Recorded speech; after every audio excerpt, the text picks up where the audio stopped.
The instant she took her seat, everyone inside the hearing room understood this would not be a routine confirmation.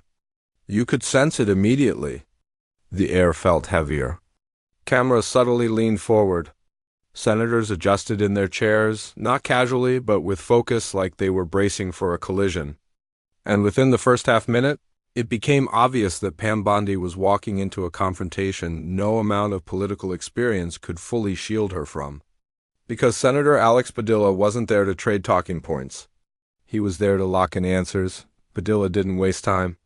He went straight to the record. He reminded the room that in 2020 there were still more than 1 million ballots left to count in Pennsylvania. And despite that uncertainty, President Biden ultimately won the state by more than 80,000 votes. Yet even after the outcome was clear, Bondi continued to amplify claims of widespread election fraud. Claims that were never supported by evidence.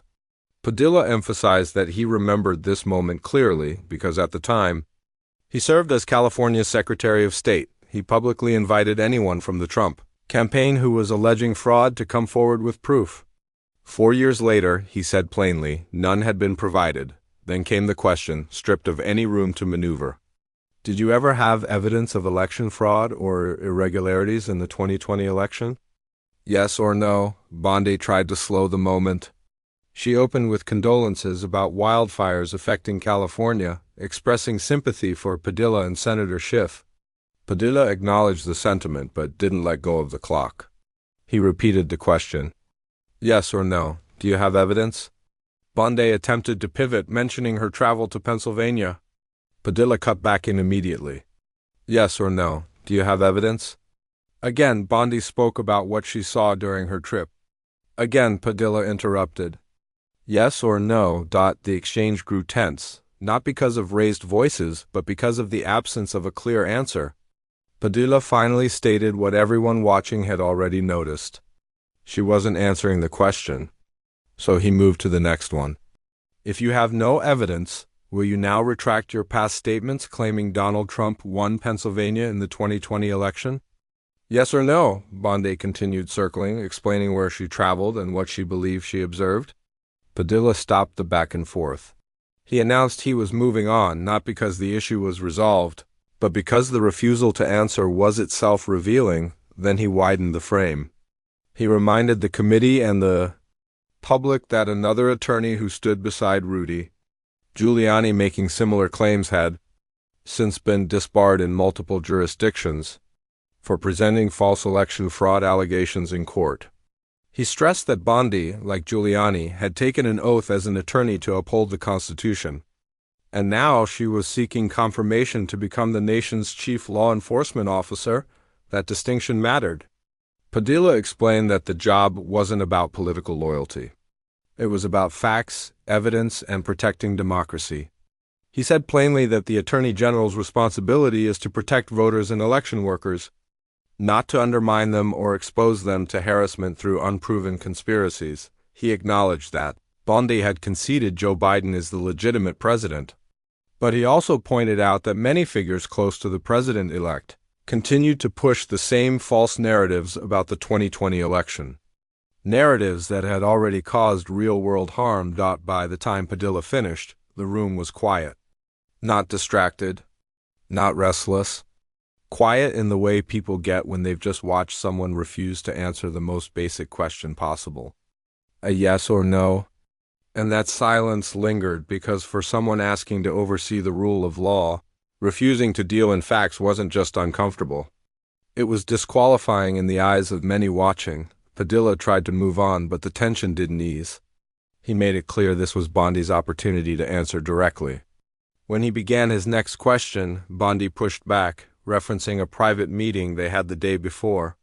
She accused him of pointing a finger at her and suggesting she wasn't familiar with the Constitution. She said she wasn't going to be bullied. Padilla didn't raise his voice.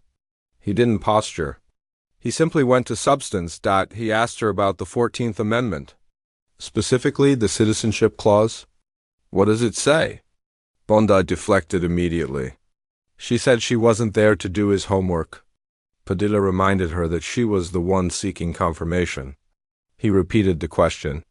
What does the 14th Amendment say? Bondi responded vaguely, stating that it addresses birthright citizenship, then pivoted to her resume, reminding the committee that she had been a state prosecutor and a state attorney general. She spoke about looking forward to working with California if confirmed. What she did not do was answer the question. Padilla pressed further. He narrowed it down to the core issue. Do you believe birthright citizenship is the law of the land? And will you defend it for any child born in the United States, regardless of their parents' immigration status? Bondi's answer stunned the room. She said she would study birthright citizenship, not interpret it, not defend it. Study it. Padilla responded bluntly. For someone asking to become Attorney General of the United States, still needing to study the 14th Amendment did not inspire confidence. He then shifted to one final immigration-related question, deliberately steering away from constitutional law. He referenced an earlier exchange with Senator Mazie Hirono that had gone unanswered and asked Bondi directly if she agreed with the statement that immigrants are poisoning the blood of our country. Yes or no, Bondi immediately said she did not say that. Padilla clarified. He wasn't asking whether she said it. He was asking whether she agreed with it. Yes or no? Bondi again avoided the answer, invoking her family history. She spoke about her great-grandparents immigrating from Sicily through Ellis Island as teenagers.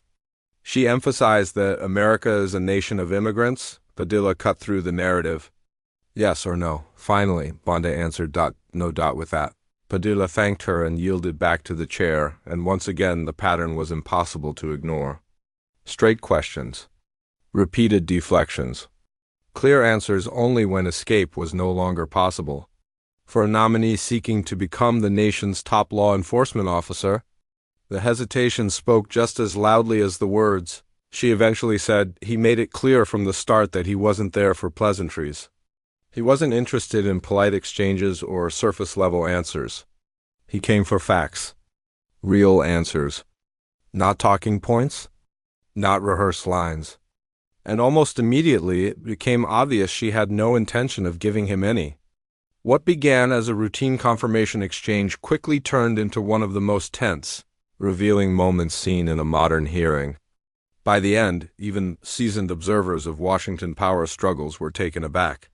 Not because of raised voices or dramatic outbursts, but because credibility unraveled in real time under sustained pressure. Padilla opened in a measured, respectful tone. He thanked the chair, acknowledged the process, and even welcomed Bondi's family in attendance. But the shift came quickly. His voice didn't rise, but it sharpened. He reminded the room that the legal matters tied to the previous administration were not rumors or political attacks. They were settled cases, convictions decided by juries, verified facts. That opening wasn't accidental. He was grounding the exchange in reality before anyone could attempt to distort it. Then came the first real challenge, delivered calmly but with precision. Padilla said he had serious doubts about Bondi's ability to act as an independent attorney general. Not because of her resume, not because of her years in office, but because of her own words, her public statements, her repeated expressions of loyalty to someone she openly referred to as a close friend. He didn't dramatize it. He didn't need to. The implication carried its own weight. Bondi remained composed, wearing the practiced smile of someone accustomed to high-stakes hearings. She had answered similar questions before, but what she didn't anticipate was Padilla's approach. He wasn't searching for cooperation. He wasn't laying groundwork for an easy exchange. He was building toward a direct confrontation, and he didn't hesitate. He went straight to a moment she likely hoped would be brushed aside. Her presence in Philadelphia immediately after the 2020 election. Padilla didn't soften the setup. He stated plainly that she traveled to Pennsylvania the morning after Election Day, stood beside Rudy Giuliani, and declared victory while over 1 million ballots were still uncounted. He laid out the timeline. The vote count. The final margin. Facts now locked into history. Then came the question. Simple, direct, yes or no. Did she have evidence of widespread election fraud or serious irregularities? Her response wasn't an answer. It wasn't even close.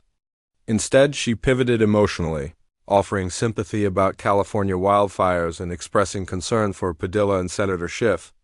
It was a detour that had nothing to do with the question. Padilla repeated it. She avoided it again. He asked a third time. She tried to bury the question under vague recollections. Broad statements and long explanations about traveling, observing and feeling concerned. But still no evidence. No answer. Just deflection, and that's when it became clear to everyone watching. This wasn't confusion. This wasn't misunderstanding. This was a deliberate refusal to answer a question that demanded clarity. And the longer it went on, the harder it became to ignore what that silence was really saying, but with every attempt to dodge the question, the weight in the room grew heavier. Each deflection stretched the silence longer. Each pivot weakened her position further, and everyone could see it happening in real time. The senators saw it. The audience saw it. The cameras caught it. There was no evidence. Not at all. Padilla never raised his voice. He didn't lean forward or apply theatrical pressure. He simply allowed her refusal to answer to speak for itself, then he delivered the next blow. If there was no evidence, would she now withdraw her public claim that a certain candidate had won Pennsylvania? Again, a yes or no question. And once again she refused. Not because she couldn't answer, but because she wouldn't. Instead, she returned to the same line, repeating that she had traveled to Pennsylvania, as if being physically present somehow transformed unproven claims into facts. It was like watching someone attempt to escape a locked room using nothing but personal anecdotes. Padilla didn't hide his frustration this time. He moved forward, but not before making something very clear for the record. The attorney who stood beside Giuliani during those same press appearances had since been disbarred in multiple jurisdictions for advancing identical false claims in court. It was a reminder that words have consequences, especially when spoken under oath or from positions of authority. And in that moment, Bondi's silence said more than any defense ever could. But the exchange wasn't finished. Padilla shifted to something even more fundamental. Not politics, not elections. The Constitution itself. Specifically, the 14th Amendment. Not an obscure legal footnote. Not a debatable theory. One of the core pillars of American law. During a private meeting the day before, she had been unable to explain the Citizenship Clause. He gave her time to review it. Overnight, now, in front of the committee, he asked again, "What does the Citizenship Clause of the 14th Amendment say?" Her response wasn't an explanation. It wasn't an effort. It wasn't even a partial answer. Instead, she dismissed the question, saying she wasn't there to do his homework. It may have been intended as a clever remark, but the reaction in the room told a different story. The Attorney General is charged with defending the Constitution, interpreting it, enforcing it. And here she was brushing aside one of its most basic provisions. Padilla didn't let it go. He pressed again. She resisted again. Eventually, she offered a vague reference to birthright citizenship, carefully avoiding specifics. Senators noticed immediately. Because this wasn't just about legal knowledge. It was about whether she was willing to engage honestly with the law when it mattered. Then came the moment that shifted the entire hearing. Padilla asked whether she agreed with a statement claiming that immigrants were poisoning the blood of the country. He didn't accuse her of saying it. He simply asked if she agreed with it. A clear question, direct, yes or no. Her response followed the same pattern as before. She said she hadn't said it. He repeated the question. She repeated the deflection. He asked again. She stalled again. The tension in the room thickened. Senators leaned in. Cameras zoomed closer. And only after multiple attempts, after the pressure became unavoidable, did she finally say the words the question demanded. Double quotes, "No, I do not believe immigrants are poisoning this country." By the time she said it, the damage had already been done, but by that point, the damage had already been done. The hesitation mattered. The discomfort mattered.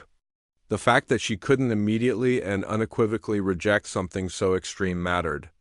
because it revealed what the entire hearing had been exposing piece by piece, a consistent pattern of avoidance, a careful fear of upsetting certain audiences, a reluctance to give direct answers unless absolutely cornered. She tried to soften the moment by pivoting to her family history. She spoke about her great-grandparents who immigrated from Sicily. She mentioned discovering old documents, tracing their journey, and honoring that legacy. It was personal. It was emotional. But emotion doesn't erase hesitation. Sentiment doesn't replace clarity. And personal anecdotes don't fill the silence where straightforward answers should have been by the final minutes. Padilla had dropped any remaining patience. He said plainly that her repeated refusal to answer basic questions was deeply troubling. He questioned whether she was prepared for the role. He questioned her grasp of the law. He questioned her independence. And he wasn't alone. You could see it across the dais, the raised eyebrows, the tightened expressions, the visible frustration, because regardless of ideology or party, every nominee is expected to answer the simplest questions with consistency and clarity. And she hadn't. The most revealing part of the hearing wasn't what she said. It was what she refused to say, what she wouldn't clarify, what she wouldn't commit to. Her strategy became impossible to miss. Never answer with a yes or no. Never lock yourself into a definitive position. Never offer clarity that could later be held against you, but in trying to avoid political risk, she exposed something far more damaging: an inability to engage honestly with the responsibilities of the office she was seeking. That's why Padilla's final line landed the way it did. "I can't wait for the second round." It wasn't said with excitement. It wasn't curiosity. It was resolve. Because he wasn't finished, and he wasn't convinced, and everyone watching understood why. From beginning to end, the hearing showed a nominee struggling to outrun her own record, her own words, her own contradictions. Every dodge sharpened the contrast between Padilla's direct questions and her evasive answers. Every hesitation widened the gap between her public image and her performance under scrutiny. Every deflection made it harder to believe she was prepared to serve as the nation's top law enforcement official. And when the hearing finally moved on, one truth lingered long after the camera stopped rolling. This wasn't about partisan disagreement. It was about trust. It was about accountability. It was about whether someone seeking the power to enforce the law respects the clarity and honesty that the law itself demands. If this breakdown opened your eyes, there's much more coming. These hearings are only getting more intense. And what's next is already sending shockwaves through Washington. Make sure to subscribe, drop a like, and tell me in the comments which moment from the Padilla Bondi exchange stood out to you most, because the next chapter of this story is even more explosive.